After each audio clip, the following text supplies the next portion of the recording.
The 2nd of February, 1943, Stalingrad, the Soviet Union. The German Sixth Army, after 5 months of fierce fighting and heavy casualties, having exhausted their ammunition and food, finally capitulates, making it the first of Hitler's field armies to surrender during World War II. The battle for the city proves a decisive psychological turning point, ending a string of German victories in the summer of 1942 and beginning the long retreat westward. The Soviet army remains on the offensive, and on the 27th of January 1945 enters Auschwitz, the largest of the extermination centers. It is estimated that a minimum of 1.3 million people were deported to Auschwitz between 1940 and 1945, and of these, at least 1.1 million were murdered. However, not all of its prisoners died. Though in the camp, the Soviet soldiers find more than 7,000 surviving inmates, who are mostly ill and dying. Shortly before the camp's liberation, the SS authorities decided to evacuate the remaining prisoners from Auschwitz and its subcamps. Around 60,000 inmates, primarily Jews, were forced to march in harsh winter conditions, enduring extreme cold, hunger, and exhaustion. Among them was Filip Müller. Filip Müller was born on the 3rd of January 1922 in Sereď, then part of Czechoslovakia. Filip was only 17 years old when the Second World War began on the 1st of September 1939. There were two major alliances during World War II, the Axis powers and the Allied powers. The three principal partners in what was eventually referred to as the Axis alliance were Germany, Italy, and Japan. In November 1940, Slovakia joined the Axis when its leaders signed the Tripartite Pact. In fulfillment of the requirements of the Axis partnership, Slovakia participated in the invasion of the Soviet Union in June 1941 and declared war on Britain and the United States in December of the same year. According to a census of the 15th of December 1940, there were 89,000 Jews in Slovakia at that time. In March 1942, the Slovak state signed an agreement with Germany that permitted the deportation of the Slovak Jews.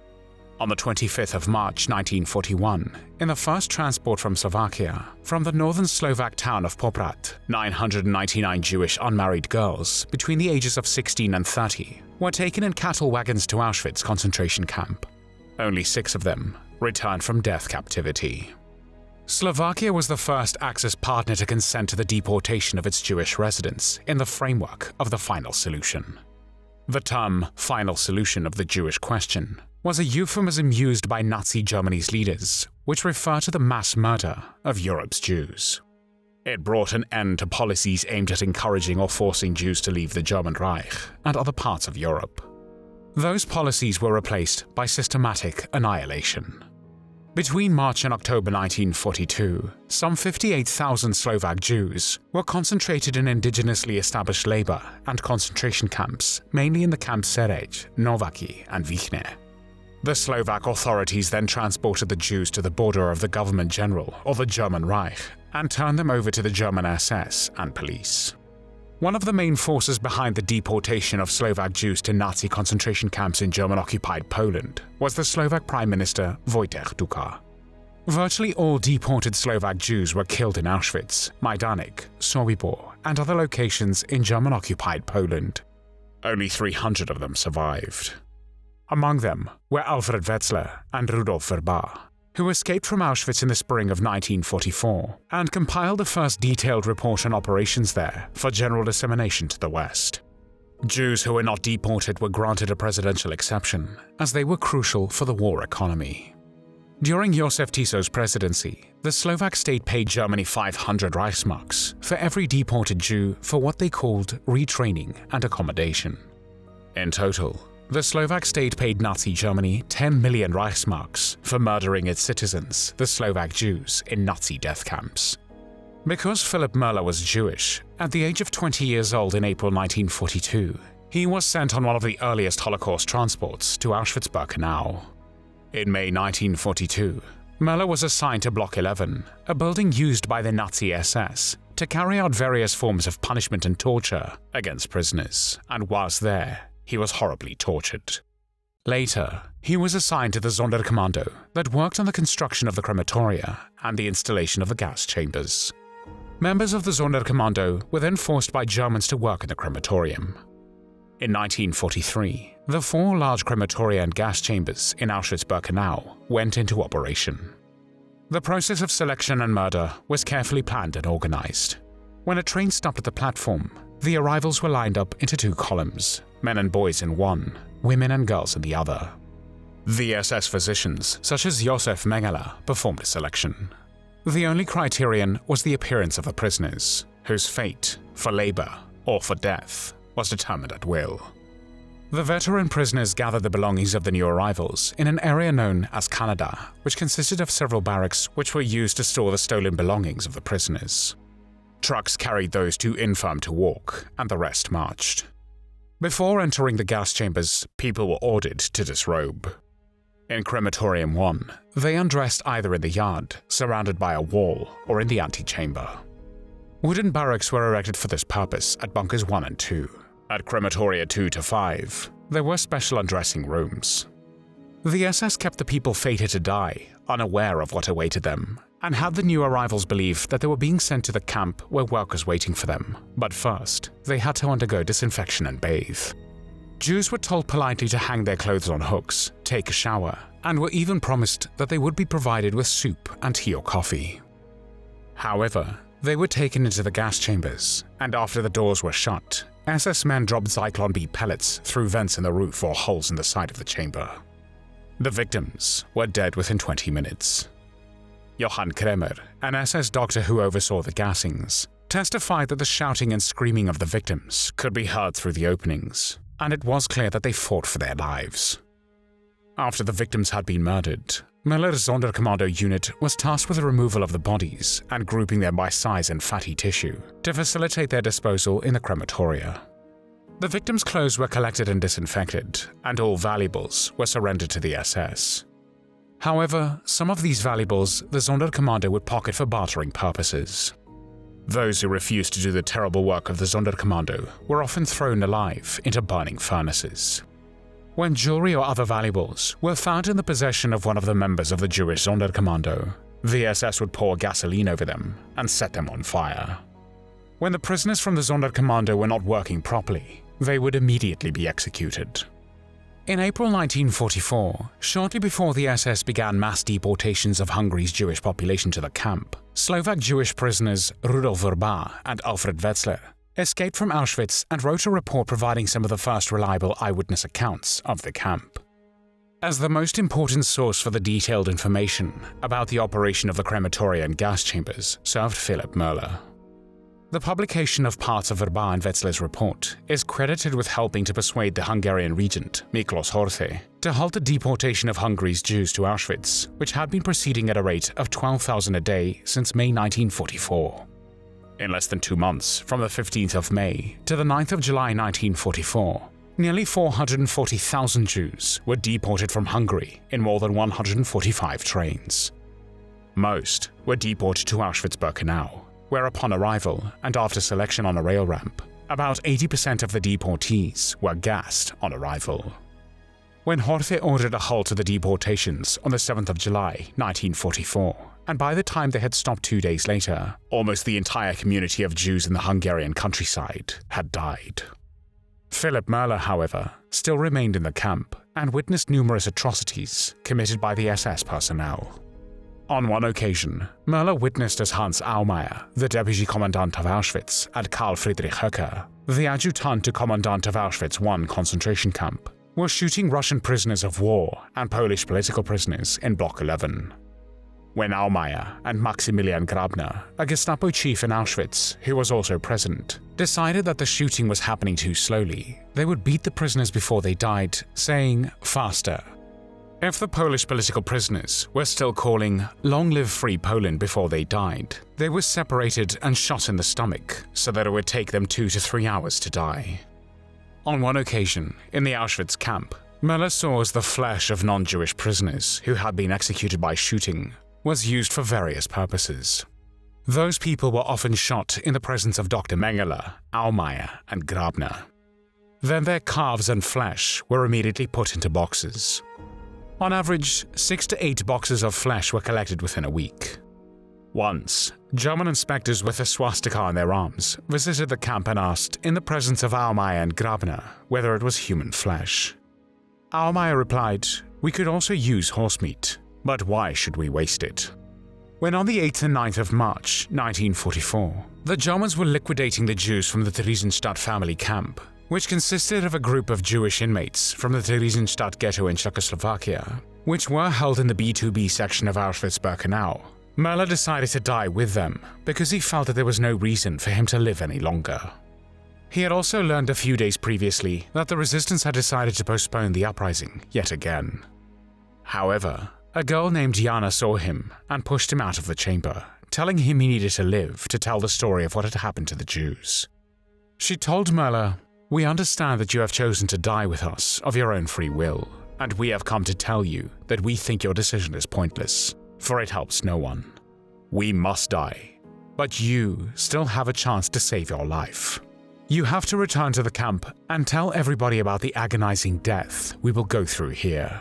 You have to explain to them that they must free themselves from any illusions. They ought to fight. That's better than dying here helplessly. It'll be easier for them since they have no children. As for you, perhaps you'll survive this terrible tragedy, and then you must tell everybody what happened to you." Jana also told Müller that he must take a gold necklace that she had hidden and give it to her boyfriend Sasha, a Soviet prisoner of war, as a last greeting from her. Before Müller could make an answer to Jana's spirited speech, the girls took hold of him and dragged him protesting to the door of the gas chamber. He later recalled, "There they gave me a last push, which made me land bang in the middle of a group of SS men. Curtius was the first to recognize me and at once set about me with his truncheon. I fell to the floor, stood up, and was knocked down by a blow from his fist. As I stood on my feet for the third or fourth time, Curtius yelled at me, 'You bloody shit! Get it into your stupid head. We decide how long you stay alive and when you die, and not you. Now piss off to the ovens.' Then he socked me viciously in the face so that I reeled against the lift door." When Müller gave Sasha Jana's necklace, he was completely shocked. Filip saw tears in Sasha's eyes. Sasha told him that a few weeks ago, he had spoken with Jana and they were still hopeful if they were to survive Auschwitz about what they would do. Sasha proposed to her that after the war she should come to him and they would marry. Sasha then broke down and started to cry. Müller came to believe that he had a duty to stay alive so that he could join other survivors and become a living witness to the horrors of the Holocaust. And he did. Towards the end of World War II, as the Allies advanced and the Nazi regime began to crumble, the Nazis attempted to hide evidence of their crimes by evacuating prisoners from the camps and moving them deeper into the Reich. These forced evacuations of concentration camp prisoners became known as the Death Marches. The prisoners had to march over long distances in extremely harsh conditions and were brutally mistreated by the SS guards. Following their explicit orders, they shot hundreds of prisoners who collapsed, or who could not keep pace on the march, or who could no longer disembark from the trains or ships. Thousands of prisoners died of exposure, starvation, and exhaustion. On the 18th of January 1945, Müller and other prisoners could hear the Soviets fighting the Germans only a few kilometers from Auschwitz. In severe winter weather, without adequate clothing, food, or shelter, Müller was evacuated and had to march west. He ended up at the Mauthausen concentration camp and could not believe that he was allowed to leave Auschwitz without being shot, because Sonderkommando units were periodically murdered to eradicate witnesses. Towards the end of the war, the Mauthausen concentration camp became the destination for evacuations from camps near the front line. Tens of thousands of prisoners arrived on several large transports. Overcrowding, lack of food, and rampant disease led to the mass death of the prisoners in the final months before the liberation. Brutal torture and killing of prisoners also continued until the final days of the camp's existence. During the month of April 1945, capos at Gusen camp, which was a sub-camp of Mauthausen, acting on the orders of the SS, beat several hundred prisoners to death. At the end of the month, in one of the last gassing operations in the Third Reich, the SS murdered 650 ill prisoners with poison gas in a barracks. Mauthausen's gas chamber remained operative until the very last days of the war. The SS murdered nearly 3,000 prisoners from the infirmary after a selection on the 20th of April, 1945, and the camp authorities carried out the last mass murder in the gas chamber on the 28th of April, 1945. The victims were 33 Upper Austrian Social Democratic and Communist opponents of the regime. In early May 1945, some in the SS and in the Upper Austrian Nazi Party leadership toyed with the idea of forcing the surviving prisoners into the underground tunnels, which had been dug for the armaments industry, and caving them in with explosives. However, neither the SS nor the Nazi Party zealots carried out these plans. When on the 5th of May 1945, American forces liberated the Mauthausen concentration camp, they found hundreds of dead bodies and prisoners who looked like walking skeletons, living in overcrowded, disease-ridden barracks that were covered in excrement. Over 3,000 people were buried in camp cemeteries next to the camp, and in the back of the courtyard there were bodies piled up in one mass that were being chewed up by rats. Thousands of prisoners were so weak that despite medical care provided by the US Army medical units, they died in the weeks and months following liberation. The liberation of Mauthausen and Gusen allowed around 40,000 surviving inmates to be freed from the appalling conditions they had endured during their internment. One of them was Filip Müller. After the camp's liberation, Müller moved back to Czechoslovakia and testified at the Auschwitz trial, which began on the 24th of November 1947 and lasted 1 month. His testimony at the Auschwitz trial in December 1947 contributed significantly to the conviction of the high-ranking SS officers Hans Aumeier and Maximilian Grabner. He also testified at the second Frankfurt Auschwitz trial in 1964. His testimony was taken into account in the verdicts against the accused SS officers Hans Stark, Willy Frank, and Franz Lukas. Filip Müller was also cited as a key informant for one of the first books about the Holocaust, The Death Factory, by Otta Kraus and Erich Kulka, that first appeared in the Czech language in 1946. In 1979, he wrote his memoir named Eyewitness Auschwitz, 3 years in the gas chambers, which detailed the horror of Auschwitz and the Holocaust. The book is considered one of the most powerful and important testimonies about the Holocaust and the horrors of Auschwitz. Filip Müller's life and testimony have contributed significantly to the historical understanding of the Holocaust and have served as a reminder of the atrocities committed during that dark chapter of human history. His bravery in bearing witness to the truth has helped to ensure that the memory of the victims and the horrors of the Holocaust are never forgotten. Even though the Nazis tried to murder all the Jews, they were unsuccessful. Filip Müller's revenge was not only that he survived, but his legacy will live on forever in the form of the testimonies he provided, interviews he gave, and the book he wrote. Müller's later years were sad ones. He spent them living in seclusion, alone with his traumatic memories. When he died on the 9th of November 2013 in Mannheim, West Germany, he was 91 years old. There were many tears shed for Filip Müller.